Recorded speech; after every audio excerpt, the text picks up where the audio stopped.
बिस्मिल्लाहिर्रहमानिर्रहीम। अस्सलाम वालेकुम। कैसे हैं आप सब लोग? खैरियत से? उम्मीद करता हूँ खैरियत से होंगे और मेरी वीडियो से इस्तेफादा हासिल कर रहे होंगे। आज का जो टॉपिक है वो है choose a market for your export product. सबसे पहले कि लास्ट वीडियोज़ में हमने डिस्कस किया था कि आपके टॉप डिमांडिंग प्रोडक्ट्स और जो लो बजट प्रोडक्ट्स हैं एक्सपोर्ट कर सकते हैं, वो वीडियोस लाजमी देखें अगर आपने अभी तक प्रोडक्ट सेलेक्ट नहीं की। तो अगर आपके पास प्रोडक्ट है तो आज हम इस वीडियो में डिस्कस करेंगे कि आपकी प्रोडक्ट की कौन सी मार्केट है। आप एक्सपोर्ट के लिए प्रोडक्ट सिलेक्शन, अगर आपकी एक्सपोर्ट के लिए प्रोडक्ट सिलेक्शन हो गई है तो उसको कौन सी कंट्री में एक्सपोर्ट करेंगे। तो ये आप कैसे सेलेक्ट करेंगे कि किस मार्केट में जाएगी, किस कंट्री में जाएगी, तो उसके बहुत सारे वेज़ हैं। तो हम डिस्कस करते हैं स्टेप बाय स्टेप। सबसे पहले आपने ये देखना है कि आपकी प्रोडक्ट कौन सी है, किस कैटेगरी में फॉल करती है। सर्जिकल है, गारमेंट्स है, फूड्स है, तो उसके हिसाब से आप कंट्री सेलेक्ट करेंगे। उसी कंट्री के हिसाब से कर सकोगे। सबसे पहले आप अपनी प्रोडक्ट के हिसाब से कंट्री को चेक करोगे, गूगल पर उसकी ट्रेड पेजेस विजिट करोगे। अब ये तो हो नहीं सकता कि कोई आप इलेक्ट्रॉनिक्स पर बनाओ और जापान को एक्सपोर्ट कर दो, चाइना को एक्सपोर्ट कर दो, क्योंकि वो तो ऑलरेडी टेक्नोलॉजी के एक्सपोर्टर्स हैं। अब आपको अपनी प्रोडक्ट की फुल इन्फॉर्मेशन होनी चाहिए। मेरी प्रोडक्ट के लिए कि क्या क्या बेनिफिट्स हैं, किस कंट्री में फ़ायदा दे सकती है। जिस तरह कनाडा में सर्दी बहुत पड़ती है तो अपर सोर्स आप कनाडा भेज सकते हो, तो कई जगहों पे गर्मी बहुत पड़ती है, तो आप उसी हिसाब से अपनी प्रोडक्ट को अपनी प्रोडक्ट को उनके लिए हेल्पफुल बना सकते हो। जिस तरह फ्रूट एंड वेजिटेबल्स यूएई में तो एग्रीकल्चर लैंड नहीं है, तो उसको आप दुबई मार्केट में एक्सपोर्ट कर सकते हो।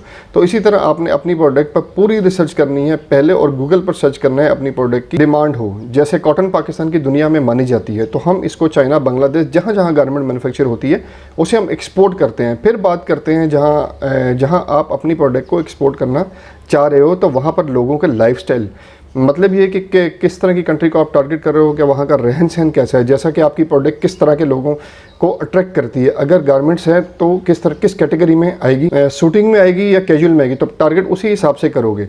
शूटिंग है तो जहाँ पर लोग वर्किंग है, मतलब हस्बैंड और वाइफ दोनों ऑफिस वर्क करते हैं, तो आप उस कंट्री को टारगेट करोगे, क्योंकि वो आपकी जो ऑफिस वालों के साथ, जो ऑफिस में काम करते हैं उसके साथ ये मैच हो रही है आपकी प्रोडक्ट, तो वहाँ पे अभी आप एक्सपोर्ट कर सकते हो। ऊपर भी बता चुका हूँ, सबसे पहले अपनी प्रोडक्ट का समझना पड़ेगा कि आप, उसके बाद आपको कंट्री फाइनलाइज करनी पड़ेगी। देखिए, इसके बाद आपको ये देखना है जो प्रोडक्ट आप सेलेक्ट कर रहे हो उसकी डिमांड भी होनी चाहिए, जैसे गारमेंट्स, फूड, मीट और बहुत सारी जो डेली यूजेबल हैं। ये टेक्नोलॉजी रिलेटेड कोई प्रोडक्ट है, क्योंकि दुनिया में लोग टेक्नोलॉजी के हिसाब से मूव करते हैं। इसी तरह अगर आप खुद देखें, फूड के बगैर नहीं रह सकते, गारमेंट के बगैर नहीं रह सकते, तो ऐसी प्रोडक्ट की डिमांड हर कंट्री में रहती है। जैसे कि गल्फ़ कंट्रीज़ के अंदर तो फूड प्रोडक्ट होता ही नहीं। आप फ्रूट एंड वेजिटेबल यहाँ से गल्फ़ कंट्रीज़ में भेज सकते हैं। सऊदीया, ओमान, कुवैत, बहरीन, दुबई, ये सब आप एक्सपोर्ट कर सकते हैं। अब ये देखें कि आपकी प्रोडक्ट सस्ती है या महंगी है, मतलब एक्सपेंसिव है कि चीप है। अब देखें, दुनिया में अमीर मुल्क भी हैं और गरीब मुल्क भी हैं, तो आपने ये देखना है कि आपकी प्रोडक्ट अमेरिकन कंट्रीज़ के हिसाब से है, यूरोपियन कंट्री के हिसाब से है, या फिर अफ्रीकन कंट्रीज़ के हिसाब से, तो आप उसी कंट्री को टारगेट करके वहीं पे एक्सपोर्ट करेंगे। साथ साथ आपने ये भी देखना है कि जिस कंट्री में आप एक्सपोर्ट कर रहे हो उस कंट्री की परचेजिंग पावर कितनी है, आया कि वो आपकी प्रोडक्ट बाई कर भी सकते हैं, या फिर आपने ये भी देखना है कि कौन सी कंट्री इसको अफोर्ड कर सकती है। फिर आपने ये देखना है कि जिस कंट्री में आपने एक्सपोर्ट करना है उसकी लोकेशन क्या है। लोकेशन से कोई मसला नहीं होता, आपकी प्रोडक्ट की डिमांड होनी चाहिए जहाँ पे भी डिमांड हो, अमेरिका में हो, दुबई में हो, यूरोप की किसी कंट्री में हो। अगर आपको अच्छा प्रॉफिट मिल रहा है तो आप उसको एक्सपोर्ट करें।